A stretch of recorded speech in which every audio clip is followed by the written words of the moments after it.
आई आपण एकत्र राहू शकत नाही. पण मी एकटी कशी राहणार?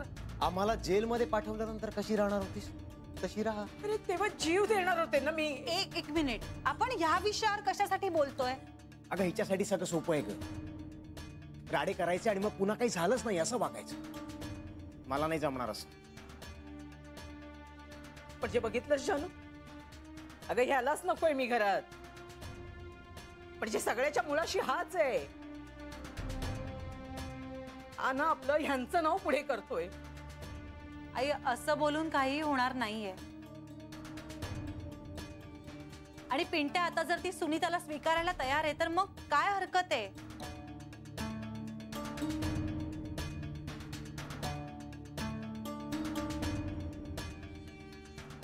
काय करणार? हडला नारायण. आई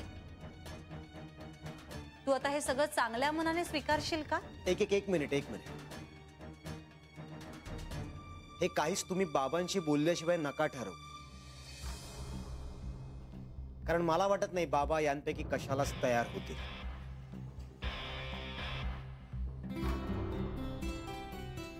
पिंट्या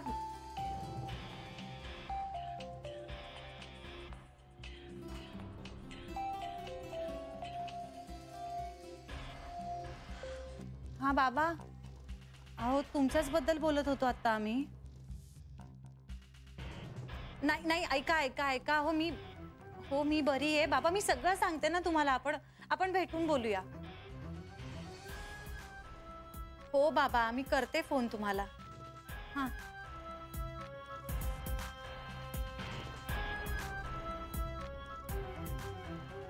बाबांशी बोलूया आपण.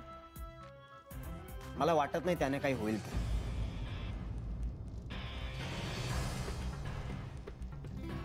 कारण बाबा आता या सगळ्याच्या पुढे गेले.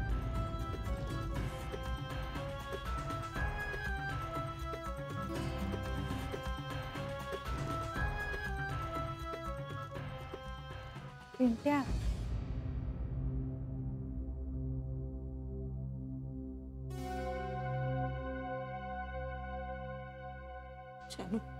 जानू माझं चुकलं. खरंच माझं चुकलं. माझा हेतू माझ्या पिंट्याचं सुख एवढाच होता ग. यांना समजावशील ना ग तू? नाही यांनी एकदा डोक्यात राग घालून घेतली ना की ते ब्रह्मदेवाचं सुद्धा ऐकणार नाही. दया कर ग माझ्यावर. मी एकटी कशी काय ग राहणार? जीव द्यायचीच वेळ येईल ना ग माझ्यावर. तरुणपणी सोसायचं होतं ना ते सगळं सोसलं. पण आता शक्ती नाही ग माझ्यात. मी माफी मागते ग तुमची. माफी आमची नको मागूस, तुला सुनीताची माफी मागावी लागणार आहे.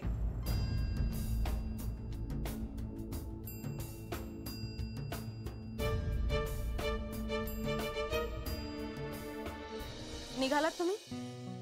बरं डॉक्टर काय म्हणाले? ठीक आहे, आल्यावर बोलू. काय लगेच निघायचंय तुला? का? हो रे, श्री गेल्यामुळे सगळी जबाबदारी तुझ्यावर आली ना आता. बरं ठीक आहे, सावकाशी आहे. हा कांता, मला माहितीये तू गाडी चालवत नाहीयेस, तरीही कांता उगाच डोकं खाऊ नकोस. ये तू. बाय. निघाले दोघ जण. बापरे, आईंच्या समोर हे सगळं नको. तेच तर. आता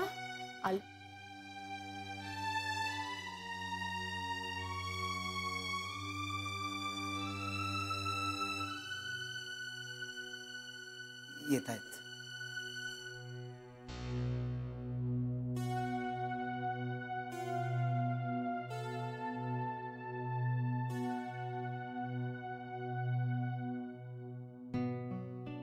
बेबी आत्या, मी यांना घरी सोडते आणि मग बँकेत जाते. झालं का? हो. सगळं ठीक आहे ना? अगदी. जान्हवी, आई नका काळजी करू, खरंच ठीक आहे सगळं. जान्हवी, बँकेत आज गेलंच पाहिजे का? ऍक्च्युली ना आज नेमकी गीता सुद्धा नाहीये. बरं पण नीट जा हा. चल येते मी. भेटू पुन्हा. हो.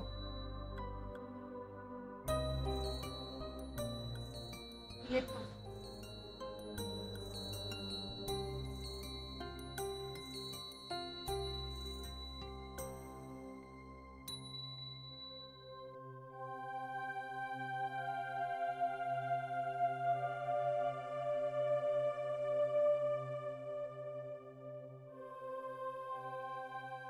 खरंच सॉरी.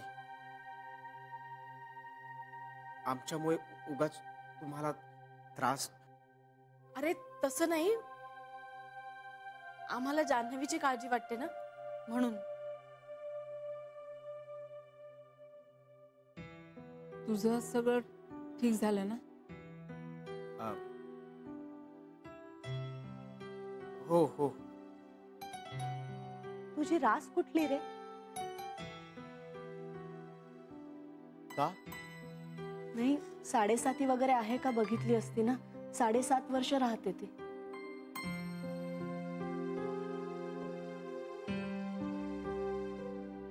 माझी 7.5 वेगळीच आहे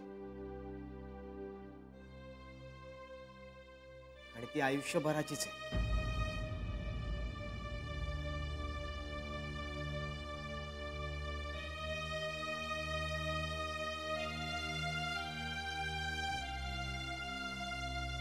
येतो.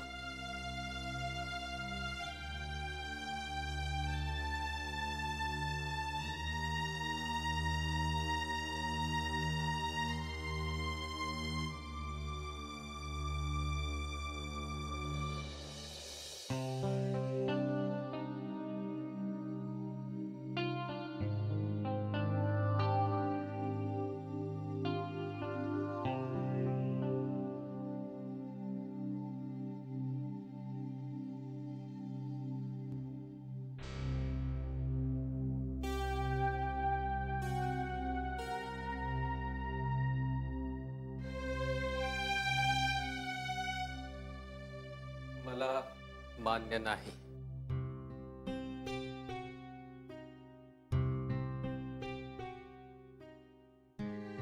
बाबा नाही जानू, मी या बाई बरोबर राहणं आता शक्य नाही. खूप उशीर झाला हा निर्णय घ्यायला, पण आता मला माझा निर्णय बदलायचा नाही. उद्या आम्ही हे घर सोडणार. बाबा पण आईला पश्चाताप झालाय. चांगली गोष्ट आहे. मग बाबा एकदा तिला माफ करा ना माझ्यासाठी. हे वाक्य तू किती वेळा बोलली आहेस, आठवतंय तुला? 14 वेळा.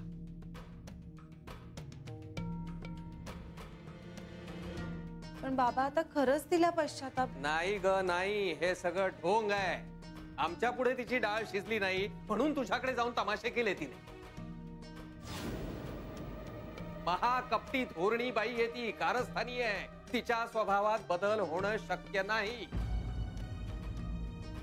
तिचं म्हणजे ना कुत्र्याच्या शेपटासारखं आहे. नळीमध्ये घालून ठेवलं ना तरी वाकडं ते वाकडंच, त्यात बदल नाही. पण ती सुनीताला स्वीकारायला तयार आहे. ती कोण सुनीताला स्वीकारणार? आणि तिला विचारतय कोण? जेव्हा त्या मुलीला स्वीकारायला हवी होती तेव्हा हाताला धरून बाहेर काढली या बाईने. अगं परक्याची पोर ती, आई बापाला मागे सोडून आपल्या घरात आलेली. तिलाही नाही हाताला धरून बाहेर काढलं. अगं मी पण बाप आहे ना मुलीचा. माझ्या मुलीशी कोणी असं वागलं असतं तर चाललं असतं मला. मग ती केवळ परक्याची पोर म्हणून तिच्या अपमानाकडे दुर्लक्ष करायचं आपण का? हिला पश्चाताप झाला म्हणून? ते शक्य नाही. आम्ही आता एकत्र राहणं शक्य नाही.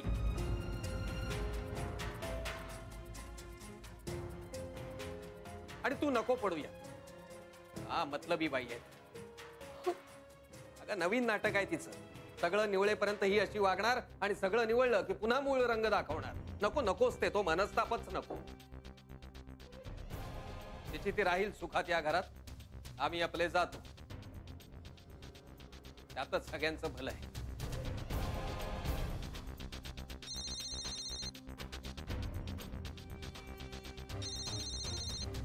हॅलो, कुठवर आहेस? घरीच आहे. आपल्या घरी. हो. कुठे आहेस आता? अगं मग ये ना आत. हो.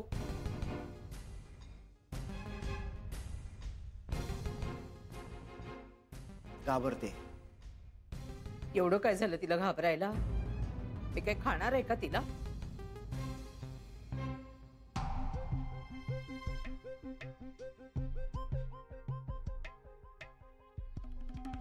म्हणजे बोलायचंय म्हणावं. ये. मी घेऊन येते तिला. नाही नाही, तू बस. मी आणतो. बस. आलोच.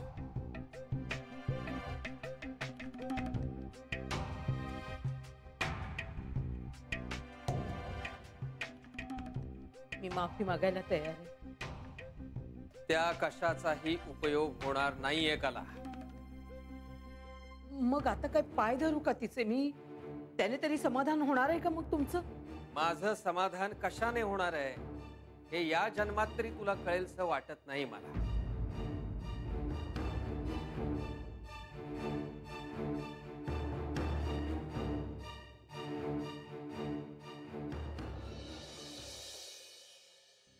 कशा आहे ताई? ठणठणीत. सूप प्याला ना सगळं? हे बघ संपलं. रिपोर्ट सुद्धा सगळे नॉर्मल आहेत. हा, देवच पावला. देवच पावला. बरं जान्हवीचं काय आहे? बाबांकडे गेलीये ना? अगं हो, पण काही फोन वगैरे आला का? नाही ना. डोक्याला तापच आहे बाई. डोक्याला फक्त एकच ताप आहे. तिची आई.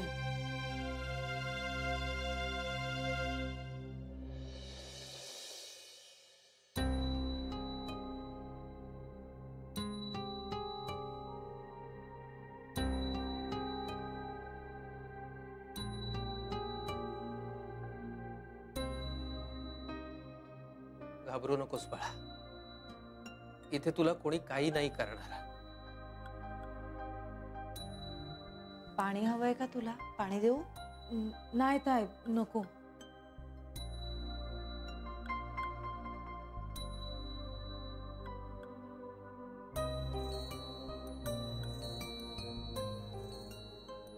आपण उद्या शिफ्टिंग करायचंय, ठाऊक आहे ना तुला?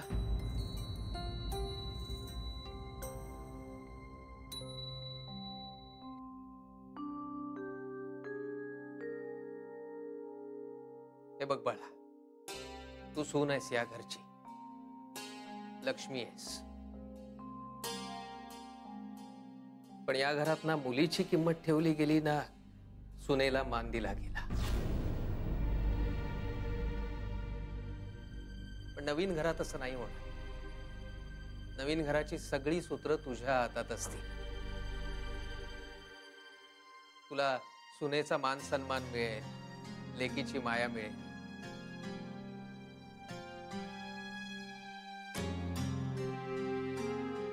बाळा, मी वचन दिलं होतं तुझ्या बाबांना तुमच्या मुलीची काळजी घेईन म्हणून. नाही पाळू शकलो मी ते.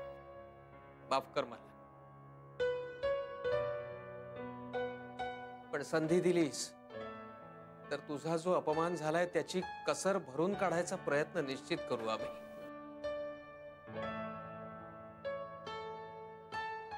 तुझ्या बाबतीत जे व्हायला नको होतं ते झालं. या घरातला कर्ता माणूस असूनही त्या दिवशी मी काहीच करू शकलो नाही, पाहत बसलो फक्त. पण आता तसं नाही होणार. आता फक्त तुम्हा दोघांचाच राजा राणीचा संसार असेल. तुमच्या संसाराची घडी बसेपर्यंतच असेल मी तुमच्या सोबत. मग तुम्हीच दोघांनी राजा राणी सारखा सुखाचा संसार करा.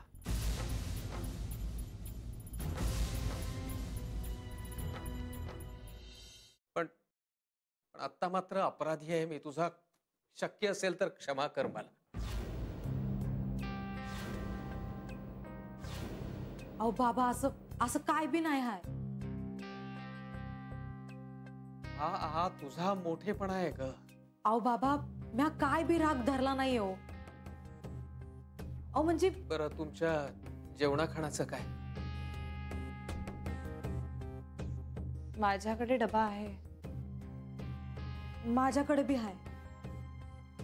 मी कॅन्टीन मध्ये जेवणार. ठीक आहे, मग तुम्ही निघा आपापल्या कामाला. इथे थांबण्यात काही अर्थ नाहीये.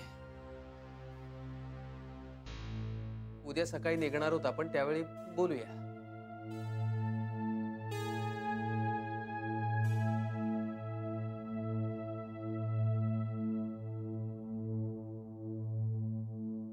जानू, निघा तुम्ही. मी सांगतोय तुम्हाला.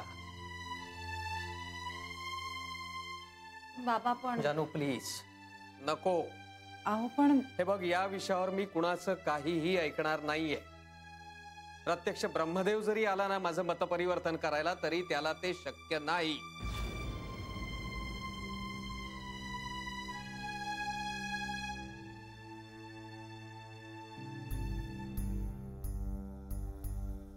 निघा बाळा.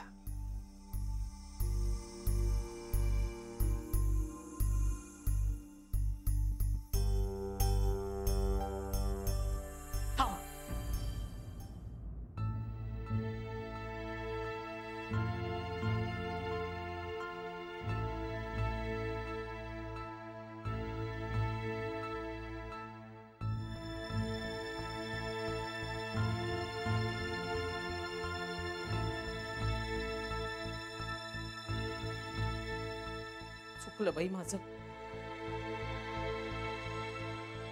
मला माफ कर.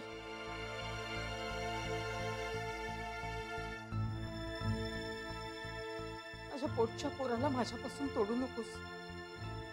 माझं घर फोडू नकोस. एकटेपणाचा वनवास मी नाही सहन करू शकणार. त्यापेक्षा मी तुझ्याशी जमवून घेईन. त्या दिवशी जे काही झालं ना, ते सगळं विसरून जा.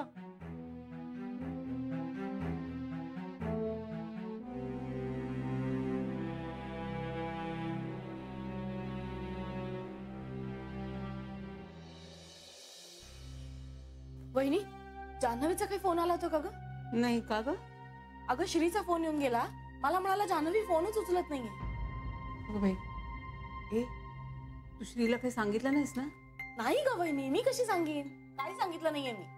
जान्हवीला वाटलं तर ती सांगेल. बरं केलंस बाई.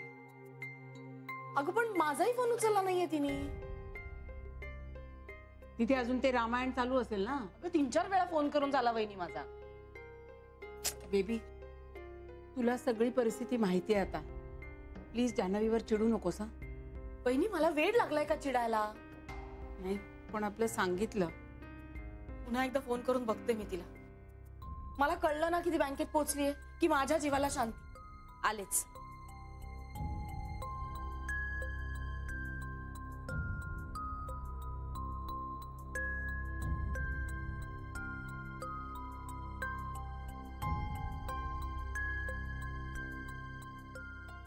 खरंच माफ कर मला. या सगळ्याला आता खूप उशीर झालाय कला.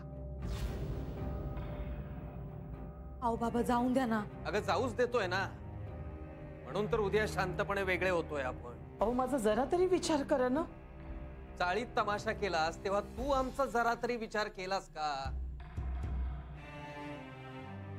बाबा, अहो आता हे किती काळ धरून ठेवायचं ना मनात? धरून ठेवत नाहीये ग, नाही धरून ठेवत आहे, पण शहाणपण शिकलोच आहे मी यातून.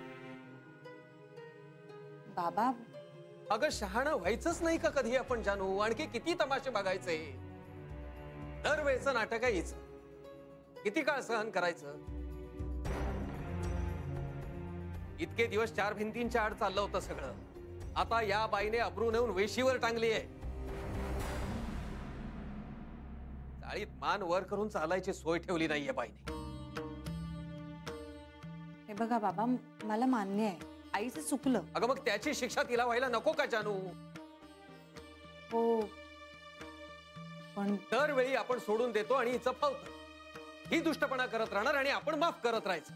अगं आणखी किती काळ हे दुष्टचक्र असं चालू राहणार चालू? कुठेतरी पूर्णविराम लागायला नको का त्याला? मी हात जोडत होतो हिच्या पुढे, पिंट्या पाया पडत होता की बाई चल आता, तमाशे नको करू लोकांसमोर. पण हिला आणखी चेव चढत होता. देखावा करायचा होता ना दुनियेसमोर. तेव्हा नाही हिने विचार केला. आता सुस्त हिला सगळं. पण आता नाही, खरंच नाही. या बाई बरोबर एक दिवस सुद्धा राहायची इच्छा नाहीये माझी. आणि त्यातून पिंट्याला जर पुळका आला आणि त्याने तिला क्षमा केलं तर करू दे, राहू दे तिथे. मी माझा निघून जाईल. मला काहीही प्रॉब्लेम नाहीये.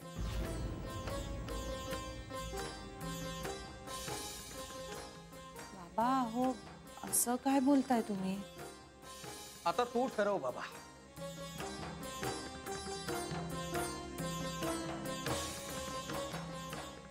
बाबा माझं ठरले. बास झाला, कंटाळा आलाय. आणि सगळ्यात महत्वाचं म्हणजे ताई, मी आता बाबांना सोडू शकत नाही. जो निर्णय बाबांचा असेल तोच माझाही असेल.